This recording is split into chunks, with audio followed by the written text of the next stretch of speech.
Oke, jatuh. Oke, assalamualaikum. Ada topik spesifik yang mau dibahas nggak? Soalnya cuma satu orang. Jadi, dua, dua orang.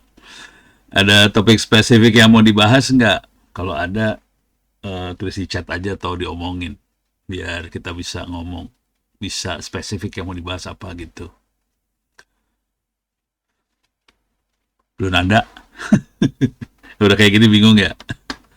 Oke. Ini topik ini aja ya, yang terjadi di tetes belakangan inilah. Bingung ya. Oke. Ini kondisi yang terjadi di tetes belakangan ini seru sih. Ntar, ini saya lagi nulis buku sih. Nulis buku tentang AI untuk cyber security. Oke, ntar mungkin mudah-mudahan berapa hari ini bisa keluar lah bukunya. Ini saya kasih lihat lah. Cuplikan aja ya. Ntar bukunya bisa diambil free. Ini yang saya lagi kerjain, ini lagi ditulis, belum selesai. Ini saya, ini dulu. Nih, jadi tentang AI untuk cyber security. Di sini intinya gimana caranya kita pakai artificial intelligence untuk cyber security lah, kira-kira kayak gitu ya. Gambar gedenya tuh di sini bisa untuk pertahanan, deteksi keamanan, anomali, traffic, dan ini masuk ke hackathon banyak. Terus analisa malware, optimisasi respons, terus cari threat, terus ada sisi gelapnya juga. Sisi gelapnya AI adalah buat, kalau yang tadi blue team buat pertahanan ya. Kalau red team ini buat nyerang. Biasanya kita bisa nyerang pakai AI, bisa juga cyber security dipakai AI. Yang lain lagi adalah masalah etika, implementasi dan sebagainya. Kira-kira itu, ini bukunya ini udah 50-an halaman sih. Segini aja udah 50. Ini ngerjainnya baru sejam loh. Sejam 50 halaman gitu. Cepet. Sekarang mah nulis mah cepet banget. Oke, itu yang sedang saya kerjakan sekarang sambil seluruh kuliah. Tanggal 17 Agustus kemarin kita ngelepasin buku. Ini kalau nggak salah minggu lalu udah saya kasih tahu kali ya. Jadi ini sudah lepas bukunya, buku AI SMP, SMA, SMK gratis, bisa dilihat di Intech Press, ITTS/ACID/buku gratis. Sarannya Anda baca. Walaupun sudah mahasiswa, sebaiknya baca buku ini karena ini ilmu baru, relatif baru, dan teknik yang dipakai relatif gampang karena ini diarahin buat siswa SMP maupun SMA. Jadi ini tolong dibaca karena ini yang jadi masa depan, kira-kira kayak gitu. Jadi ini buku AI untuk SMP SMA. Nih di sini ada buku yang buat SMP-nya. Kita bisa baca online. Nah, ini saya ke bawahin. Kok nggak bisa ke bawah lagi sih? Di atas orang kali ya. Wuts, seru. Bisa dibaca online. Kelas tanggal 20 yang itu cyber kreasi nanya nggak bisa kan ya? Nggak. Yang sampai DPR itu jam berapa? Ya, sampai siang. Jam 2-an. Hah? Sampai jam 2-an kayaknya. Jam 2, jam 3. Ini jam jadi error. Nih kelas 7, 8, 9, semester 1, 2 bisa dibaca online, bisa di-download. Yang ini SMP. Di sini juga ada yang SMA, kelas 10, 11, 12, 1, 2, semester 1, 2. Nah, kalau sama sekali belum pernah mengenal yang namanya AI, sangat disarankan buat lihat buku ini. Masing-masing sekitar 7, 8 bab, 6 sampai 8 bab lah kira-kira. Teorinya sendiri cuma 2-3 halaman per bab. Jadi masing-masing bab ada sekitar 2-3 halaman teori. Teorinya gampang bacanya. Sarannya dibaca aja nih buku-buku ini. Baca teorinya aja kalau nggak mau baca dalam-dalamnya. Di situ juga banyak contoh soal. Contoh soalnya ada jawabannya. Jadi lumayan gampang sih sebenarnya ini bukunya. Jadi bayangin kalau satu buku sekitar 8 bab. 8 kali 2 cuma 16 halaman, sebetulnya teorinya sih dikit-dikit semua sih, teorinya sedikit.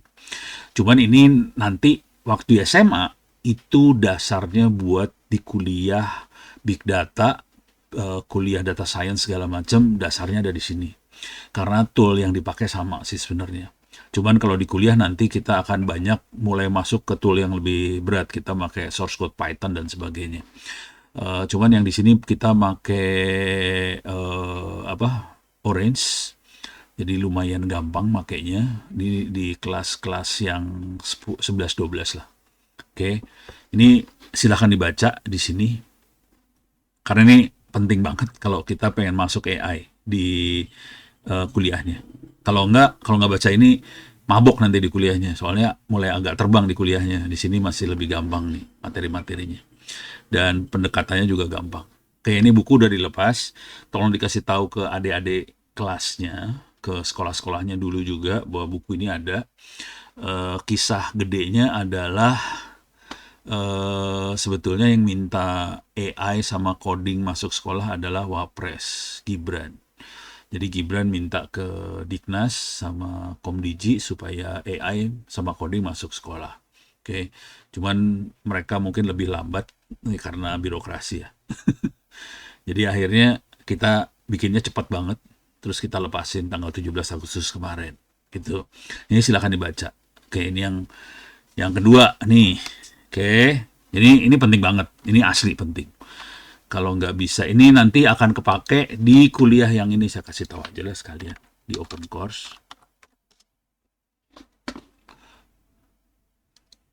Oke, mudah-mudahan pada udah bikin account di open course ya, opencourse.itts.ac.id. Saya copy paste di chat dah. Biar curi start, biar lebih cepat kuliahnya. Silakan bikin account di opencourse.itts.ac.id. Oke, ini saya tulis di bawah lagi. Nggak bisa sampai bawah banget sih. Cuma sampai sini doang, nggak bisa ke bawah lagi ya, wush. Oke, di sini ada banyak kuliah sih sebenarnya. Kuliah yang langsung berhubungan sama kuliah yang ada di kampus, hampir semua. Big data ada di kampus. Jadi yang ini free buat semua orang, umum. Anak SMA boleh ngerjain, semua orang boleh ngerjain, calon mahasiswa baru juga boleh ngerjain. Ini kalau nggak salah semesternya semester 3-an gitulah. Yang big data sama data analisis ini semester 4 kalau nggak salah. Computer network semester 3, bangsa 34 gitulah. Cyber security mungkin agak tinggian dikit lah. Ethical hacking tinggian dikit. Terus ini semua ada kuliah benerannya. Oke. Jadi ini semua ada kuliah benerannya, silahkan dikerjain sebelum kuliahnya. Kalau bisa dapat nilai, tapi kalau mau ngerjain, kalau mau serius, satu kuliah dikerjain. Jangan semua dikerjain sekaligus. Satu-satu aja cari yang kira-kira gampang, yang kemungkinan bisa lulus. Kalau udah lulus, bilang-bilang. Jangan diem-diem. Karena si akademik yang ada di ITTS nggak akan tahu bahwa Anda ngerjain ini sih. Karena nggak dihubungin ini. Sistem ini dengan akademik nggak ada hubungannya. Oke. Jadi harus ngasih tahu bahwa saya udah ngerjain ini atau ngasih tahu dosennya langsung. Yang saya ngajar langsung tuh, ini saya ngajar langsung. Oke, kalau ini Pak Anas, ini saya. Ini dulu saya ngajar, sekarang udah enggak. Ini saya ngajar nggak ya, lupa. Dulu ngajar. Sekarang mungkin Pak Dimas yang ngajar. Ethical hacking kemungkinan besar Pak Dimas. IoT Pak ini. Oh, cara buat soal ujian berbasis ini ada pertanyaan bagus. Ini biasanya nanya kayak gini guru nih. Yang nanya model kayak gini guru. Kalau orang normal ya kan nanya kayak gini soalnya. Oke, ini selesai dulu ya. Saya selesai dulu bentar. Jadi ini tolong dikerjain. Nanti kalau udah oke, bisa kalau nilainya bagus bisa dimasukin ke akademik. Kira-kira gitu. Ini banyak nih. Oke. Silakan dilihat-lihat, tolong enroll, tolong daftar sebagai mahasiswa di open course, terus kerjain kuliah-kuliahnya. Tapi kalau mau lihat semuanya boleh. Cuman kalau waktunya cuman sebulan aja, kemungkinan nggak bisa nyelesain semua kuliah. Jadi paling 1-2 yang kita paling bisa dikerjain. Nah, sekarang pertanyaan dari Mas Idham Kawali. Cara membuat soal ujian berbasis web seperti soal-soal open course itu gimana? Nah, ini yang open course Ini open course ini kita pakai aplikasi namanya Moodle. Moodle ini free. Moodle. Ini bisa diambil. Jadi kita nginstall web biasa lah. Terima semua cookies, nggak masalah. Moodle baik. Jadi bisa diambil di moodle.org. Kemudian kalau kita download, nanti kita bisa download source code-nya Moodle. Moodle ini untuk instalasi butuh database, butuh web server, butuh PHP, segala macam. Oke, ada source code-nya. Mana dia source code-nya? Ada bagian download, mana download? Nah, ini nih. Download Moodle LMS versi 5. Yang paling baru. Ini bisa di-download, nanti bisa di-install. Kalau mau tahu cara nginstallnya, di sini. Moodle. Itu baru sampai ke Moodle-nya, belum sampai soalnya. Oke, ini ada instalasinya Moodle yang 2404 pakai Apache. Ini saya udah mulai ganti, nggak pakai MySQL, pakai MariaDB. Oke, ini ada pertanyaan Pandi.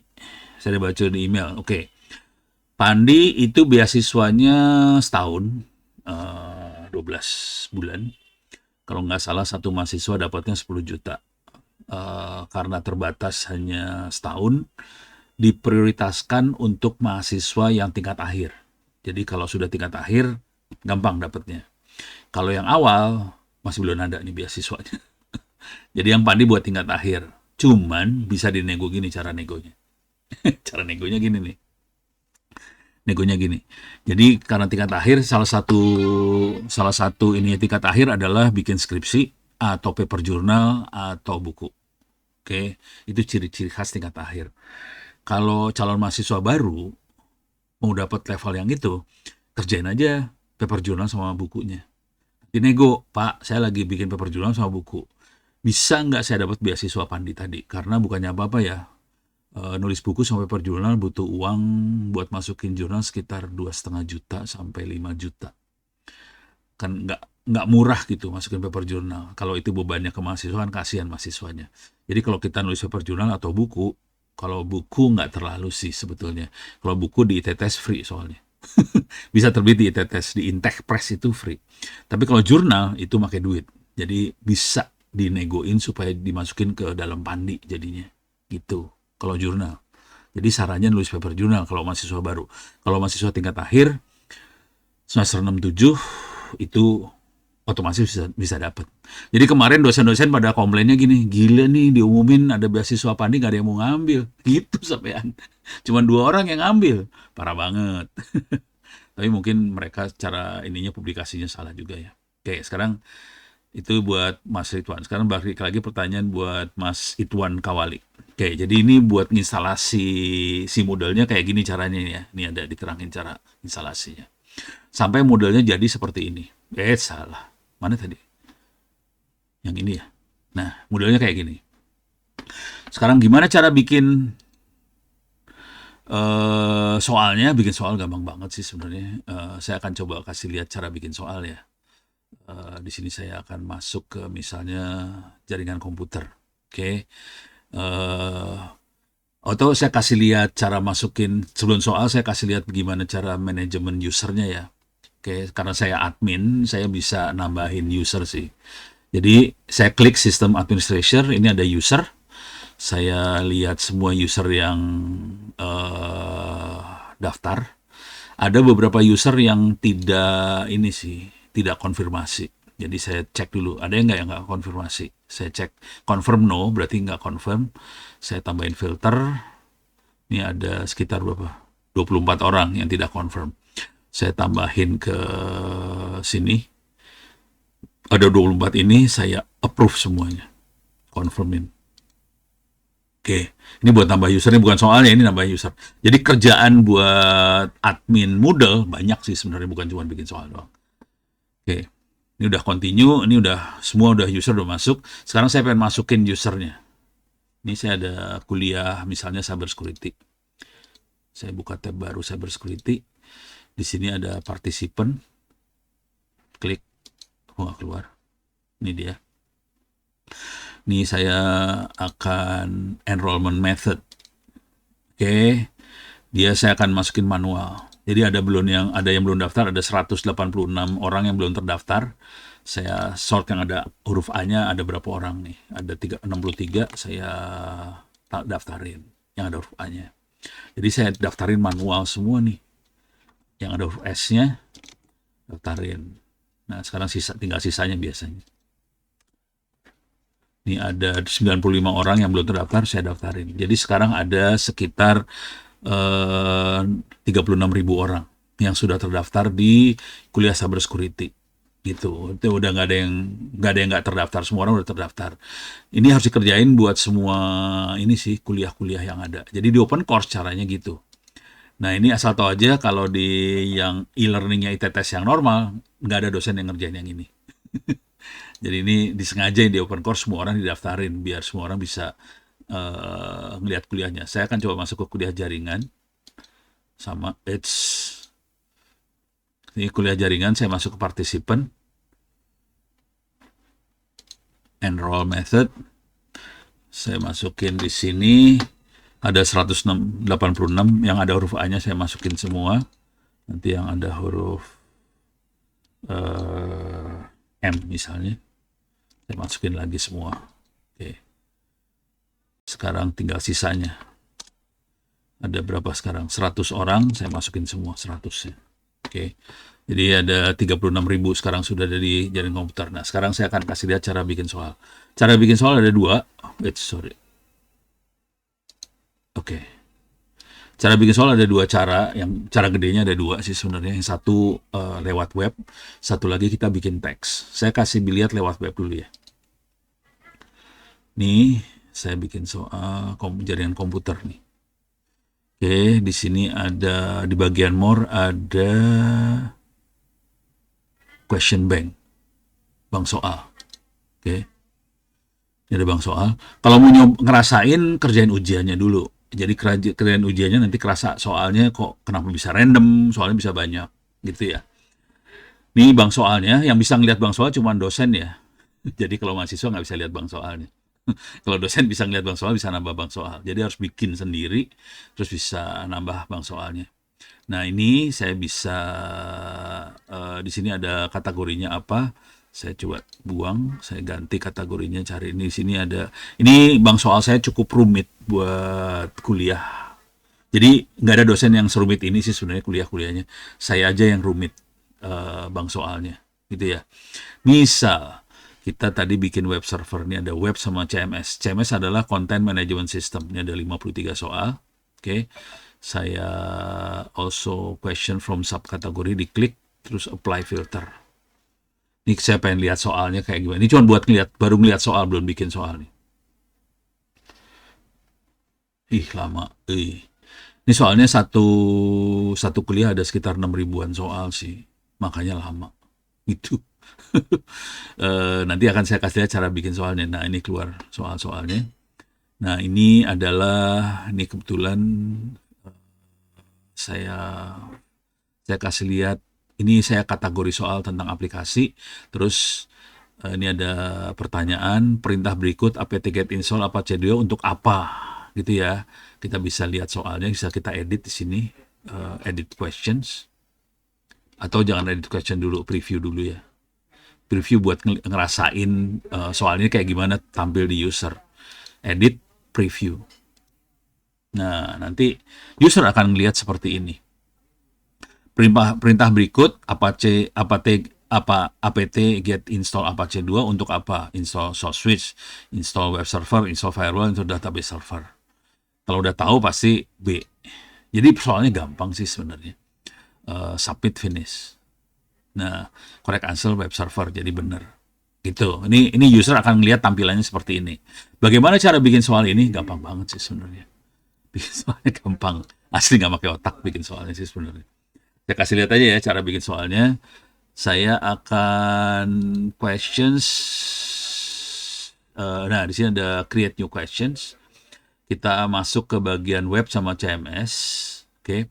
Paling gampang kalau kita bikin soal adalah kita punya modulnya dulu.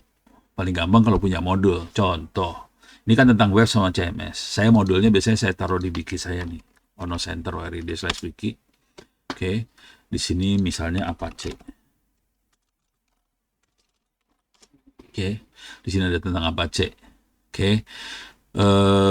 Di sini ada kata-kata Apache HTTP server atau web server adalah web server yang dapat dijalankan di banyak sistem operasi ini sampai titik ini ya. Oke. Ini kita akan bikin soal betul salah. Ini saya copy paste dulu nih. Ini saya nambahin soal beneran loh ini. Bentar. Oke. Ini ada bentuk pernyataan yang ada di modul. Oke. Jadi saya selalu bikin soalnya diambil dari wiki. Oke, saya ambil ini. Oke. Saya copy. Saya tadi copy paste ke Notepad buat ngilangin format karena di sini kan banyak sekali format-format nih. Ntar saya kasih lihat formatnya. Ini ada yang warna biru, ada yang warna merah, apa sih ini ada linknya. Supaya hilang linknya, saya masukin ke Notepad buat ngilangin link doang sih sebenarnya. Oke, sekarang saya balik lagi ke sorry. Mana dia? Mana tadi bikin soal? Ini dia. Ini ya. Oke. Sekarang saya akan bikin soal. Perhatiin di sini ada tulisan aplikasi, di sini ada aplikasi. Jadi saya kasih kode ke soalnya bahwa ini soal tentang aplikasi supaya gampang nanti kalau sortir soal.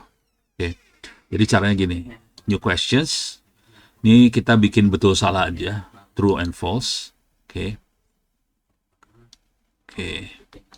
Ini add. Oke. Ini kategorinya kayak gini nih.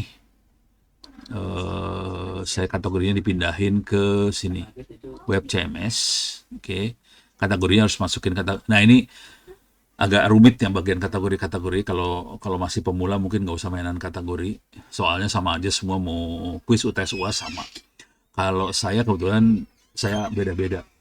Untuk masing-masing quiz punya kategorinya masing-masing. Jadi ini soal-soal yang ada yang keluar di quiz web sama CMS. Nanti ada soal yang keluar di urusan IPv6. Ada soal yang urusan di security, hacking. Ini kategorinya yang nentuin ini. Nah, dosen yang normal nggak main kayak gini sih sebenarnya, karena biasanya dia kuliahnya soalnya nggak terlalu kompleks. Saya cukup kompleks, tapi sementara buat pemula nggak usah ngurusin kategori. Anggap aja kategorinya sama buat semua soal. Nanti kalau udah main yang lebih rumit, kita bisa main kategori. Jadi kategori ini kepake kalau kita pengen supaya semuanya sistem dibikin otomatis. Jadi soal buat quiz, UTS, UAS semuanya otomatis. Masing-masing quiz punya soalnya masing-masing, UTS soalnya beda, UAS soalnya beda. Jadi masing-masing beda semua soalnya. Nanti kalau ngerjain akan kerasa soal saya beda-beda tuh. Padahal sayanya nggak ada di situ. Karena kita main kategori ini. Gitu. Dan itu random semua soalnya. Oke. Sekarang saya akan bikin di sini. Salah. Ini saya kasih tulis aplikasi supaya sesuai sama dia aja ya. Tadi aplikasi. Ini nggak ada artinya apa-apa sebetulnya. Ini cuma buat kode buat saya bahwa oke, ini soal tentang aplikasi. Oke. Nah, soalnya sendiri yang ini. Oke. Server ini adalah ini, gitu ya. Gampang kan? Ini kan pertanyaan betul atau salah? Ya pasti bener lah. Jawabannya pasti true kan? Karena saya copy paste dari sana langsung. Oke. Nah, sekarang saya save. Save. Udah, jadi soal. Jadi bikin soalnya segampang ini sih sebenarnya. Oke. Nah, cuman kalau cuma satu soal, banyak yang nebak-nebak. Nebaknya jadi gampang kalau cuma satu soal. Saya bikin soal, aduh, lama nih nge-save-nya. Soalnya banyak. Soalnya ribuan. Oke, saya akan bikin soal gombal lagi nih. Oke, saya akan bikin soal gombal. Nih, create new questions. Ini create true false lagi. Oke. Ini cara saya bikin soalnya. Supaya Anda ketipu. Aplikasi sama. Ini saya bikin gini. Nih. Sama kan? Oke. Nah, cuman saya akan rubah di sini. Situsnya bukan web misalnya. Saya ganti di sini. Situsnya situs misalnya email. Itu ya. Ini jadi salah kan? Harusnya dia web, email. Jadi sebenarnya caranya saya bikin salah adalah ada satu kata yang saya selipin yang ngaco gitu. Dan ini nanti soalnya kayak gitu semua sih. Ini false, saya save. Gitu. Nanti akan banyak sih. Jadi ada satu soal benar, satu soal salah. Banyak yang salah biasanya. Salahnya sekitar 4 atau 5 soal salah, benernya cuma satu. Oke. Dari satu paragraf ini kan satu paragraf nih ya. Ini satu paragraf saya ambil, dari satu ini saya bisa bikin 5-6 soal. Kira-kira gitu. Ini yang benar salah. Nanti satu paragraf ini saya bisa bikin multiple choice. Gitu ya. Jadi bisa banyak. Ini saya akan bikin yang multiple choice-nya juga ya. Misal, saya bikin multiple choice. Caranya gampang banget sih. Nih, saya copy lagi. Saya akan bikin multiple choice. Oke. Masih di sini, saya akan create new questions. Tapi saya akan bikin multiple choice. Kalau tadi true false. Oke, saya tambahin. Nah, ini questionnya aplikasi. Di sini paste. Nah, saya ambil yang ini. Saya titik. Oke. Jawaban yang benar adalah situs web. Oke. Grade-nya berapa kalau situs web? 100. 100 ada di atas. Ya lah. 100. Oke. Kalau sekarang di sini saya choice kedua supaya pusing, saya kasih email. Sekarang tambahin lagi FTP. Di sini tambahin database. Di sini tambahin MySQL. Saya bisa tambahin lebih banyak pilihan. Kalau yang normal kalau sekolah normal kan paling 5 pilihan. Saya bisa kasih 8, bisa kasih 12 pilihan. Suka-suka sih sebenarnya pilihannya. Di sini mah ngaco-ngaco. Pokoknya dibikin ngaco aja udah. MySQL udah. Saya tambahin di sini. Misalnya saya tambahin di sini adalah blockchain.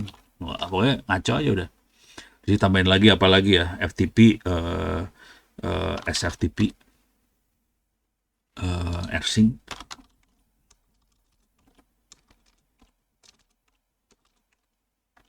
Itu. Terus bisa tambahin lagi. Itu udah 8 nih, udah 8 pilihan ya. Saya tambahin lagi. Pilihannya bisa banyak banget sih. FTP udah, rsync udah, ini saya tambahin di sini backup misalnya. NTP. Misalnya di sini saya tambahin lagi misalnya apa ya? Backup NTP saya kasih tambahin streaming. Oke. Jadi ini udah jadi pilihan yang ngaco saya kasih banyak, yang ininya ini save. Udah. Jadi kalau multiple choice caranya kayak gitu, kalau benar salah kayak gitu. Nah, sekarang pertanyaannya, bisa kalau ini satu-satu dan mabok bikinnya. Bisa nggak kita bikin sekaligus? Bisa. Gampang sih bikin sekaligus. Caranya gini nih. Di Moodle, ini bentar, atau saya balik lagi ke sini biar kelihatan. Di Moodle, di bagian question ada export import. Jadi kita bisa export soal ke file, bisa import soal dari file. Kalau mau import, oke. Di sini ada berapa format nih? Ada icon, ada blackboard, ada close, ada GIF, ada missing word, ada XML. Saya biasanya pakai GIF. Oke. Icon sederhana, bagus buat multiple choice. Cuman kalau buat format-format yang lain puyeng kepala. Kalau buat multiple choice saja icon oke. Saya kasih lihat format icon ya. Jadi bentuknya dokumennya teks, icon. Kita bisa lihat. Wah, dia nanya manusia bukan. Manusia. Klik. Oke. Ini manusia. Oke. Formatnya kayak saya gedein ya, biar enak lihat. Bentuknya kayak gini sih. Nih. Satu soal gini, dan nggak boleh ada spasi, nggak boleh ada enter gitu, nggak boleh. Jadi harus nempel semuanya. Dan ini ABCD-nya harus besar, ini harus ada answer titik 2D besar. Ini besar semua nih. Dia nggak bisa kalau nggak besar. Jadi ini harus besar, ini besar. Pertanyaannya satu kalimat. Oke, ini icon bentuknya kayak gini. Oke, jadi gampang kalau buat multiple choice, terutama kalau buat soal-soal buat SD, SMP, SMA, pakai kayak ginian mah bisa, gampang. Oke, bentuknya file text, nanti file textnya di-upload. Ini icon. Kalau GIF agak lebih rumit, Mana tadi? Ini ya. Nih. Kalau GIF lebih rumit, tapi dia bisa bentuk soalnya bisa macam-macam. Bisa multiple choice, bisa benar salah, bisa mencocokkan, bisa isian, bisa apa segala macam. Jadi kalau saya pakai GIF banyaknya, kita bisa lihat di sini. Itu pakai notepad sih, ntar. Model GIF format. Oke. Nih model GIF format. Dia formatnya kira-kira kayak gini. Ntar ada kode-kodenya banyak ya. Kayak, nah ini bentuknya kayak gini sih. Ini soalnya sendiri yang ini sih sebenarnya. Ini benar salah. Contoh soal benar salah. Ini Q1 biasanya saya ganti jadi tadi yang aplikasi apa segala macam. Itu saya kasih kode. Ini soal tentang apa. Jadi kalau Q1 berarti soal nomor 1. Saya biasanya kasih aplikasi atau soal IP versi 6 atau soal apa. Terus soalnya, terus ini jawabnya. Jawabnya dalam kurung kurawal. Oke. Ini benar salah cuma T atau F. Oke, kalau multiple choice, dia jawabannya jadi banyak nih. Oke, yang benar dia kasih sama dengan depannya. Yang salah dia kasih tak terhingga gini. Nih, salah, salah, gitu.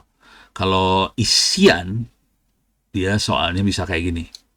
Jadi sama dengan tu, sama dengan dua. Oke, ini nih isian. Jadi nanti keluar soalnya bentuknya kayak ada tempat kosong yang harus kita isi. Oke.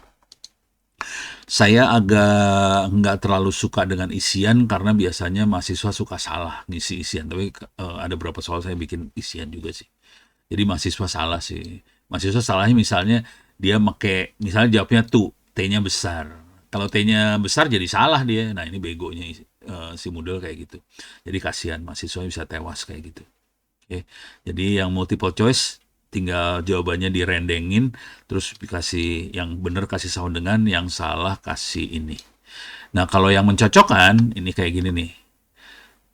Cat cocoknya sama cat food. Dog ini sama dengan semua nih ntar. Dog food kayak gitu. Oke. Yang ini nggak saya kerjain biasanya karena ribet ini buat matematik nih. Ini buat matematik. Buat matematika ya. Nah, ini kayak gini. Kalau essay, saya nggak pernah pakai essay karena essay dosennya harus periksa si model nggak sanggup buat meriksa essay. Jadi harus dosen. Jadi akhirnya saya akan pakai cuman yang benar salah. Ini fill in the blank matching. Dah, itu aja yang saya pakai. Karena ini bisa diperiksa langsung sama si model. Semua otomatis meriksa gitu ya. Nah, gimana kalau cara nguploadnya? Cuman gini doang sih. Ini ada choose file, upload. Oke. Kita akan coba bikin soal satu ya. Oke. Misalnya ini. Kita ambil soal ini ya.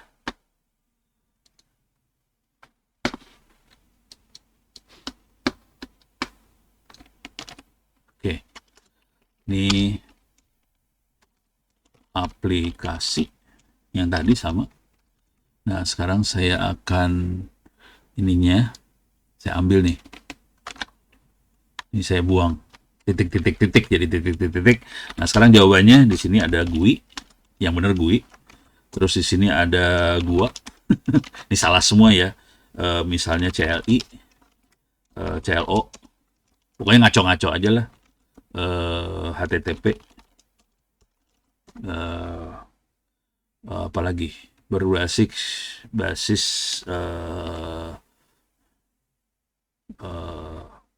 FTP misalnya gitu ya.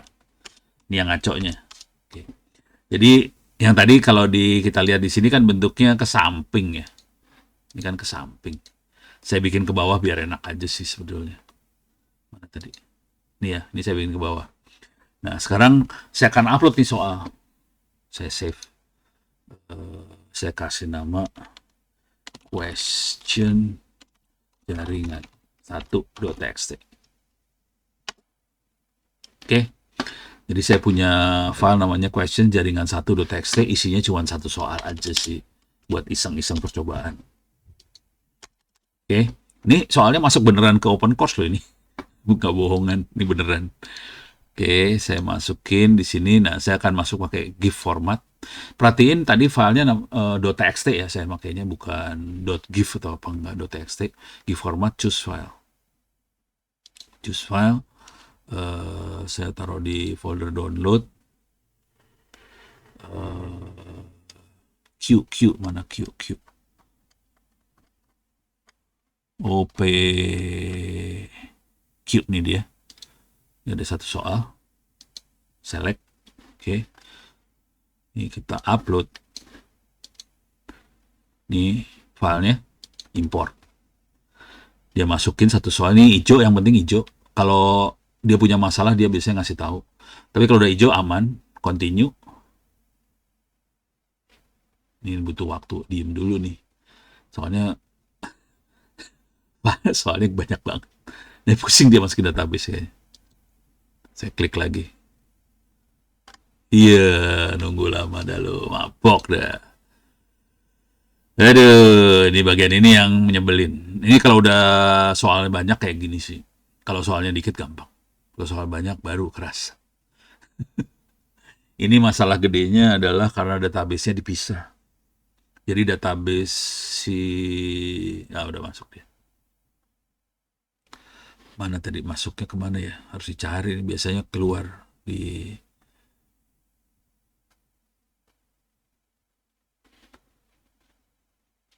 ini aplikasi yang ini. Di bawah kali ya. CMS semua nih. Aplikasi mana lagi nih?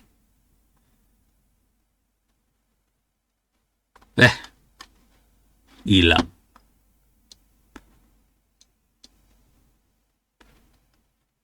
Coba.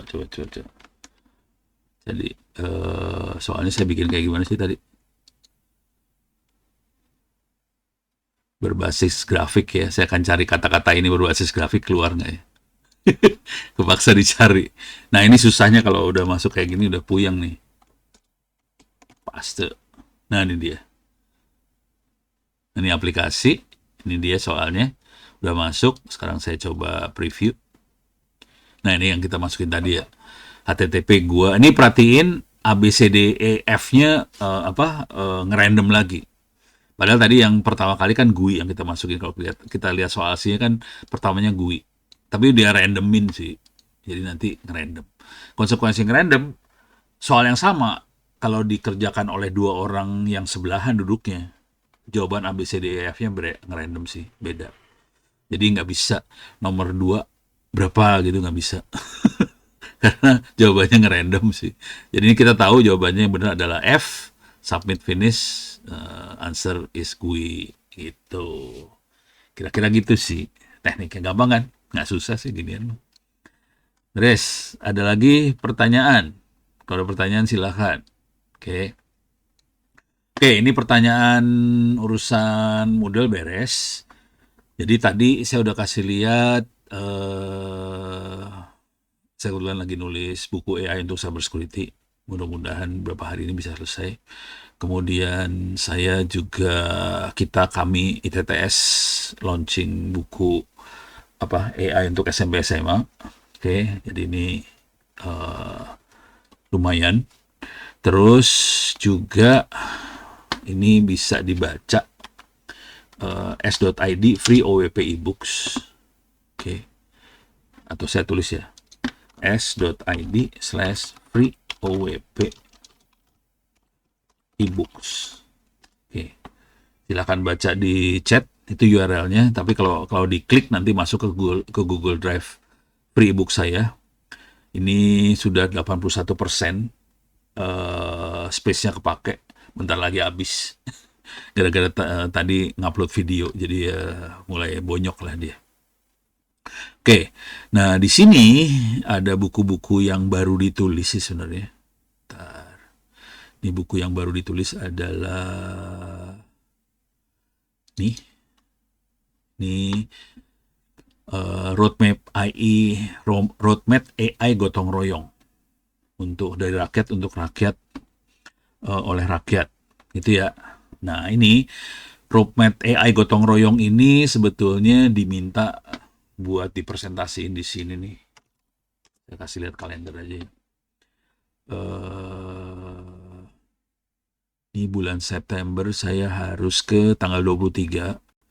Ini saya ke Palembang kayaknya. Ini ada keynote untuk ngasih keynote di APJI, Asosiasi Jasa Internet Indonesia. Mereka minta masukan buat transformasi digital gimana. Oke. Jadi saya bikinin yang ini, AI gotong royong. Cuman tadi udah dikasihin ke teman-teman APJI, mereka bilangnya gini, sebenarnya isu gedenya bukan AI-nya Pak, isu gedenya adalah masalah jaringannya. Soalnya nggak sampai ke desa-desa. Ya udah, ntar saya bikin buku yang lain. Jadi biasanya kalau orang-orang minta, orang-orang kan biasanya minta slide, saya kasih buku sih. Soalnya bikin bukunya juga sehari 2 hari lah, ini jadi.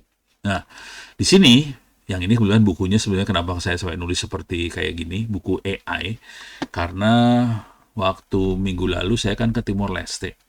Saya kasih roadmap AI buat Timor Leste. Nah, ini AI buat Indonesianya, kira-kira kayak gitu. Cuman taktiknya adalah AI-nya dari rakyat untuk rakyat oleh rakyat. Itu. Nah, ini dibaca, di sini bisa dibaca di daftar isinya.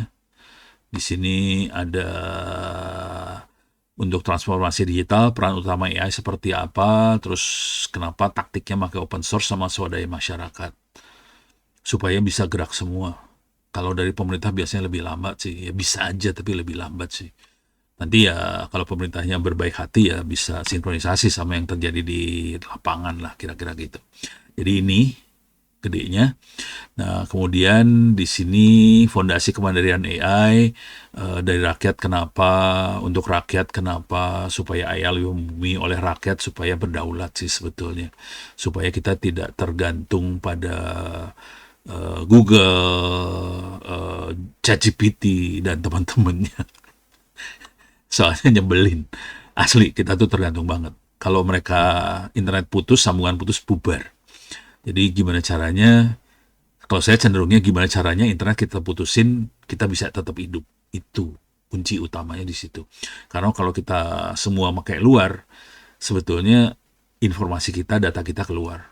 Dan ini berbahaya sih sebenarnya dari sisi kedaulatan gitu.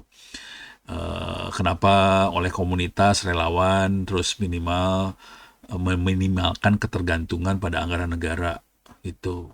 Supaya bisa, intinya gini sih, supaya ini jadi milik rakyat dan adalah rasa memiliki. Kalau punya rasa memiliki, itu akan berkembang sendiri di bawah. Kira-kira gitu. Kalau itu drop-dropan dari pemerintah, biasanya cuekin. Itu kan punya Pak Lurah. Itu kan punya Pak Wali Kota, bukan punya gue. Ngapain gue urusin gitu.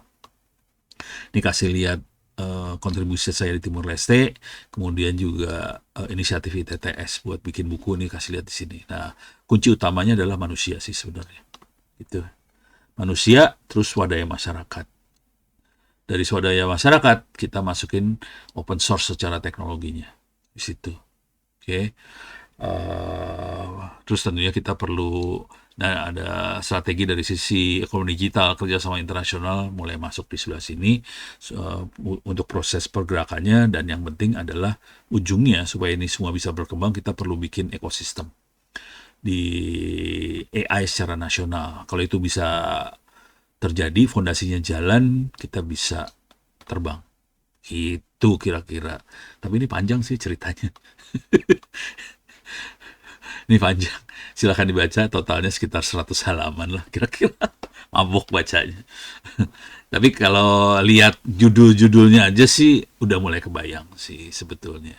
Kalau ini biar argumentasinya bisa tajam gitu. Nah, ini kalau saya nulis kayak gini parah, separah ini kalau saya nulis kayak gini parah. Gitu ya.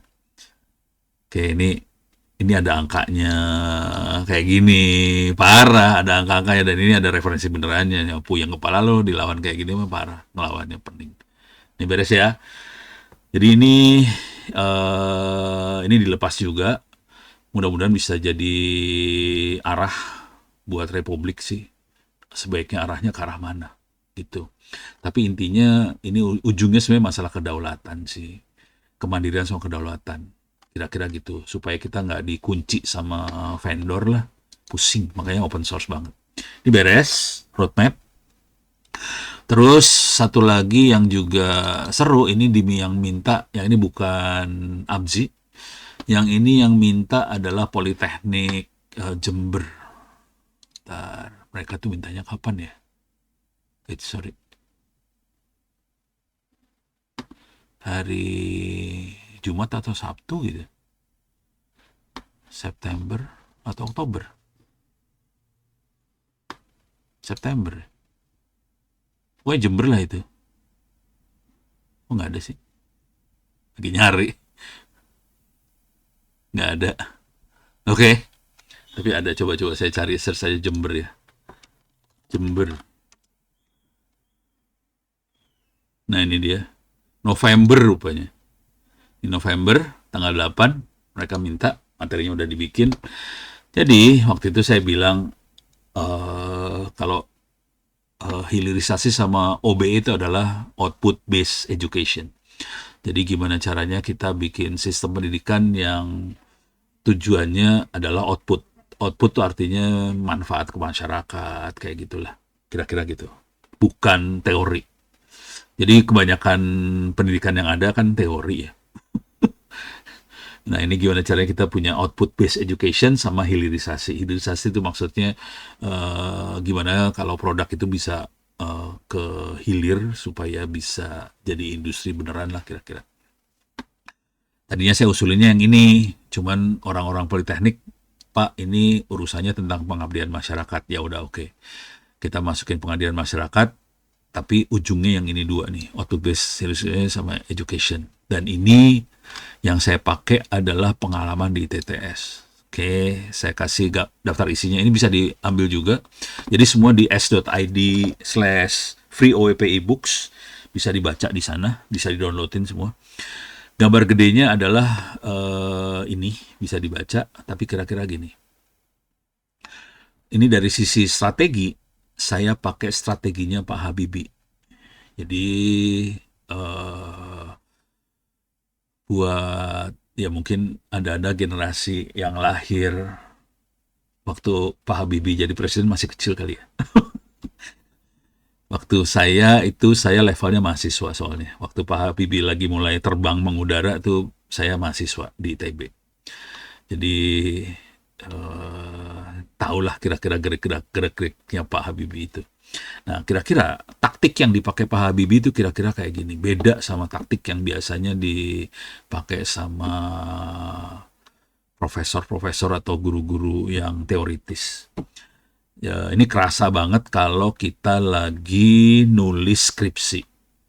Nanti ya, kalau nulis skripsi, biasanya dosen-dosen akan ngomongnya gini, mulai dari judul, abstrak, pendahuluan, metode, hasil, kesimpulan, daftar isi. Kira-kira gitu, ikutin urutan seperti itulah. Kalau Pak Habibie itu nggak kayak gitu sih sebenarnya cara berpikirnya. Pak Habibie dia mulai dari ujungnya dulu, dari produknya dulu, terus mundur ke belakang. Jadi dia namanya desain mundur, istilahnya tuh. Desainnya mundur, dibalik. Jadi dia misalnya pengen bikin pesawat terbang. Ya udah, saya pengen bikin pesawat terbang seperti apa? Misalnya penumpangnya ada 10. Terus bisa untuk landasan misalnya 500 meter. Terus bisa di pegunungan yang tingkat udaranya tidak seperti kalau di pantai kan udaranya lebih kental ya. Kalau di pegunungan tuh udaranya nggak, kalau di yang ketinggian udaranya tuh tidak sepadat di pantai gitu. Jadi sayapnya harus lebih lebar kalau di pegunungan, kira-kira kayak gitulah. Dari situ baru mundur kita desainnya. Kalau dari sisi skripsi contohnya adalah kita mulai dari hasil penelitian dulu. Nulisnya dari hasil penelitian sama metode, kesimpulan, terus mundur ke abstrak, terus ke pendahuluan, baru terakhir adalah judul. Jadi cara nulisnya ngebalik sih sebetulnya. Nah, teknik-teknik itu yang yang dipakai di ITTS sih. Jadi berawal di akhir, berakhir di awal. Nah, bingung kan, pada seru kan? Ini konsepnya Pak Habibie banget ini sebenarnya. Ono pakai itu sih sebenarnya. Oke, jadi kira-kira kalau apa hubungannya ini sama ITTS, gitu ya? Nah ini nanti dibaca di latar belakang sama di bagian visi misi. Nih, nanti dari situ turun ke strategi. Nah, kira-kira kejadian di ITTS tuh kira-kira kayak gini nih. ITTS kampus baru, kampus swasta baru, kecil. Pasti kalah kalau kita harus bersaing sama ITB, UI, dan teman-temannya. Kira-kira gitu ya. Konsekuensi kampus baru kecil, swasta, yang masuk bukan orang-orang kaya raya seperti di ITB, UI, dan eh, BINUS dan sebagainya. Itu rata-rata orang punya duit lah. Kalau ITTS kemungkinan ya orang yang duitnya pas-pasan lah. Bahkan kalau ada beasiswa dengan senang hati diterima lah, kira-kira kayak gitulah. Nah, dengan kondisi seperti itu, cara berpikirnya beda banget dengan ITBU dan teman-temannya. Jadi kita kondisinya lebih parah daripada mereka, eh, dari sisi keuangan lebih parah, tapi bukan berarti anak-anaknya nggak pinter. Nah, di ITTS anaknya pinter. Dengan modal orang pinter tadi, nah caranya, nih saya ini visinya kayak Pak Habibie, tapi ini saya kasih lihat strateginya langsung ya. Caranya adalah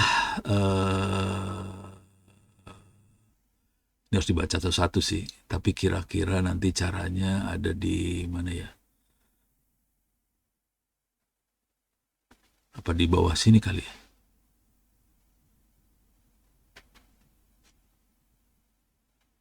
Ini saya nulis udah gitu lupa ditaruh di bagian yang mana. Biasa. eh Kayaknya di bagian sini ya.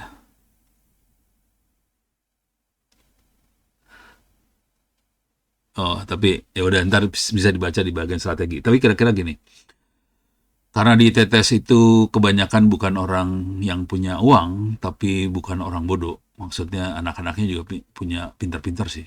Nah, konsekuensinya adalah eh, cara yang kita pakai adalah kita pengen mahasiswa ITS bisa langsung secepat mungkin bisa diterima kerja. Kalau kampus lain kan gini cara ngomongnya. Kalau kuliah di kampus kami, lulusannya pasti diterima kerja. Cara ngomongnya gitu kalau di kampus lain. Kalau di TTS nggak kayak gitu cara ngomongnya. Cara ngomongnya kira-kira gini. Di ITTS akan berjuang supaya Anda bisa jadi karyawan pada saat Anda kuliah jadi mahasiswa ITTS. Dan itu yang kejadian banyaknya kayak gitu. Kejadiannya adalah, jadi taktik yang dipakai di TTS, mahasiswa sudah bisa mulai, walaupun ini urusannya berantem sih dengan Pak Bambang, Wakil Rektor Akademik sih sebenarnya. Dia kan orangnya alirannya aliran ngikutin pakemnya Diknas. Eh, apa magang semester 6. Kalau saya bilang nggak, semester 3 aja magang. Ngapain semester 6? Semester 3 magang. Oke, banyak anak ITTS yang magang semester 3 ya. Konsekuensinya supaya anak ITTS bisa magang semester 3, nggak bisa kita kasih pelajaran bahasa Indonesia, bahasa Inggris, PPKN segala macam di semester 1-2. Kasian. Jadi pelajaran bahasa Indonesia, bahasa Inggris dan teman-temannya ditaruh di semester 8, semester akhir. Semester 1-2 diisi di TTS, diisi kuliah-kuliah daging. Jadi daging dikasihnya di semester 1-2. Konsekuensinya setelah 2 semester mahasiswanya siap magang sih sebenarnya. Gitu. Kalau di kampus lain kan semester 1-2 santai, bahasa Indonesia, bahasa Inggris yang rese-rese kayak gitu. Semester 3-4 masih santai juga. Mulai magangnya semester 5, semester 6 baru mulai magang. Kalau di tes kebalik. Oke. Karena kenapa di magang diturunin ke bawah? Karena sebagian besar perusahaan yang datang ke ITTS, mereka cari karyawan. Nah ini ngomong jujur dulu sih. Jadi banyak sekali perusahaan yang datang ke ITTS. Ini sekarang makin banyak sih. Makin banyak perusahaan yang datang ke ITTS minta istilah kerennya talent atau karyawan. Nah, mereka minta karyawan, caranya bukan pakai wawancara atau seleksi gitu, enggak. Caranya adalah mahasiswa ITS magang di tempat mereka. Kalau anaknya bagus ditarik jadi karyawan. Itu bedanya ITS sama kampus lain sih. Jadi Dan ini direktur-direktur itu ngomong ke saya kan, Pono, kita minta orang dong, minta orang, banyak yang minta orang sampai kita kehabisan orang nih sekarang kondisinya kehabisan. Dan kemarin kayak Ubuntu dia bikin bootcamp. Itu dia ngabisin duit sekitar 100 sampai 200 juta lah.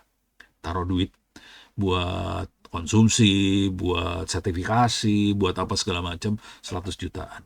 ID Cloud Host juga sama, sekitar 100-200 juta. Dan mereka dapetnya sekitar 20-an orang. Oke, dapat sertifikat orang-orang itu. Jadi di training dapat sertifikat di TTS. Jadi ada yang berbentuk magang, ada yang berbentuk bootcamp, macam-macam sih cara-caranya. Oke, tapi mereka naruh duit sampai naruh duit gitu ya. Nah, anak-anak yang jago-jago itu akan kalau magang ya magang, nanti dilihat selama 3 bulan 4 bulan, kalau jago ditarik sebagai karyawan. Salah satu contohnya adalah si Jerry. Jerry itu dari Sulawesi dia. Sekarang udah kerja di TIA. Ada Jerry, ada Faiz, ada Nathan segala macam, mereka kerja di TIA sekarang. Dan ini udah jadi sarjana, ini baru ujian sarjana kemarin. Dan mereka udah kerja sejak semester, tapi awalnya bukan di TIA sih. Awalnya dia di Pandi dulu magangnya. Jadi magang bisa nggak satu perusahaan, beberapa perusahaan. Kemudian yang cocok ya udah nempel dia. Gitu. Si Jerry itu gajinya sekitar 8 kalau nggak salah terakhir info yang saya dapat. Mahasiswa gajinya segitu. Gede. Oke. Gitu. Tapi ya gitu caranya. Kenapa kita kayak gitu approach-nya? Karena tadi banyak mahasiswa yang nggak punya uang, kesulitan keuangan. Jadi solusi dari TETES adalah kalau nyariin beasiswa susah-susah gampang sih sekarang. Apalagi pemerintahnya lagi mengencangkan ikat pinggang jadi susah. Link yang mana yang di-share lagi nih? Oh, link yang tadi s.id /free OWP e-books. Oke, silakan dibaca. Jadi Thank kisahnya, you bro, thank you. oke. Jadi kisah magang tuh kayak gitu. Jadi kalau boleh saran, magang tolong diprioritaskan supaya bisa cepat terbang. Nah, ini mereka masih cari orang terus sih. Ubuntu nyari orang, Tia nyari orang, semua nyari orang sih. Tapi orangnya yang paling bagus. Nah, sekarang itu urusan magangnya. Bagaimana ngebentuk bahwa profil kita bagus. Di TTS kita kasih panggung lah kira-kira buat semua mahasiswa buat ngomong di webinar, workshop dan sebagainya sebagai narasumber. Itu jadi panggung. Nah, dari panggung itu seringkali anak-anak yang magang mulai dilirik sama perusahaan-perusahaan segala macam pada saat mereka masuk ke panggung tadi. Webinar dan sebagainya itu mereka akan dilirik terus mulai dideketin. Kamu kerja di tempat saya ya. Gitu. Cuman anak-anak banyaknya pada nggak berani ngomong di depan. Ya sudah, nggak dapat kerjaan ya kalau gitu caranya dah. Yang naik ke atas adalah yang mereka yang berani ngomong sih. Ada berapa anak yang nggak berani ngomong. Cuman kalau nggak berani ngomong, harus punya alternatif. Bisa berbentuk tulisan, nggak masalah. Nanti saya yang dagangin. Saya yang bantuin dagang lah supaya ini anak jago nih tulisannya berapa gitu. Nih contohnya adalah ya ada beberapa anak yang contoh ya. Contoh misalnya Fatah Ali Hilmi. Ini bukunya 2. Fatah punya 2 buku nih sebenarnya. Punya 2. Nih. Dia posisinya ada di Taiwan, tapi kayaknya mau pulang bentar. Dia baru lulus, belum diwisuda nih. Fatah baru lulus, belum diwisuda. Posisi ada di Taiwan. Bukunya 2. Di Taiwan lagi nulis paper jurnal. S1-nya belum selesai ya? Ya baru selesai. Sekarang kategorinya udah selesai. Dan dia lagi ngelamar di Taiwan untuk S2. Ini semua duit buat S2 dan sebagainya itu dibayarin sama pemerintah Taiwan. Jadi sampai level kayak gitu loh. Gitu. Ini Fatah. Bukunya 2. Satu lagi si Heidi. Heidi. Angka Wijaya kalau nggak salah. Angka nulisnya gimana ya? Oh salah. Ini mah bukan dia. Angka Wijaya. Wikaya lagi Wijaya. Ini dia. Kok bentuknya kayak gini sih? Ya. Ya udah salah nih. Ini bukan Heidi nih, bukan. Tapi kira-kira gini sih Heidi itu. Heidi itu bikin paper jurnal masuk ke Sinta 2. Oke. Dan dia sekarang kerja, ini kondisi masih mahasiswa ITTS. Dia sekarang sudah kerja di Telkom dan sekarang lagi nyari S2 ke Eropa sih sebetulnya, antara Jerman dan teman-temannya. Ini si Heidi. Ya, Heidi. Papernya udah ini. Dia nulis paper waktu semester 6. Dia magangnya di AI sih. Jadi newspaper semester 6, jadi magang di AI, kemudian ikutan Kamus Merdeka, mereka belajar yang AI, udah gitu dia newspaper jurnal, jago, anaknya jago. Terus udah terbang nih dia. Wisudanya Oktober besok sih. Heidi Fatah wisuda besok. Satu lagi yang masih semester 4 misalnya si Noras. Noras, ini anak beneran ini. Noras itu dia dapat dana penelitian dari Australia 30.000 US dollar. Jadi dia yang bikin proposalnya sih. Bukunya 2. Sekarang dia lagi newspaper jurnal juga. Kondisinya dia lagi kerja di Dinas Kominfo Tangerang Selatan dan abis itu kayaknya dia akan cabut ke swasta sih. Tapi saya udah bilang, kamu terusin S2 S3 ya. Soalnya sayang. Karena biasanya kalau cewek kan nanti banyak kerja di rumah ya. Ya udah ntar kerjanya dosen aja lah, udah gitu. Kira-kira kayak gitu. Nih banyak sih yang kayak gitu. Gitu. Beres ya. Oke. Ada pertanyaan udah jam 8. Gak ada pertanyaan, aman kan? Oke. Nggak apa-apa, kita tutup pertemuan kita hari ini. Mudah-mudahan bisa bermanfaat. Kalau ada apa-apa, silakan tektokan di Twitter Onowe Purbo. Saya tulis di bawah chat Onowe Purbo. Yalah, Onowe Purbo. Silakan juga nanti bukunya di-download dari situ ya. Oh iya, tanggal 2, 3, 4 September itu kita ada di JI Expo. Itu di apa Jakarta Fair ya, di Kemayoran. Dan kita dikasih booth 8 kali 14 kalau nggak salah. Tiap pagi sore akan ada seminar, workshop dan sebagainya. Silahkan datang aja. Cuman kalau Kemayoran kan pakai duit ya datangnya ya, mudah-mudahan ikhlas. Bayar soalnya di sana, bayarnya berapa ya? Nggak tahu, lupa. 20.000 kali apa 10.000, nggak tahu dah. Gitu ya. Oke, terima kasih. Mudah-mudahan bisa bermanfaat. Saya tutup sampai sekian dulu. Billahi taufiq wal hidayah. Assalamualaikum warahmatullahi wabarakatuh. Sampai ketemu minggu depan di waktu yang sama. Mudah-mudahan nggak ada apa-apa. Terima kasih.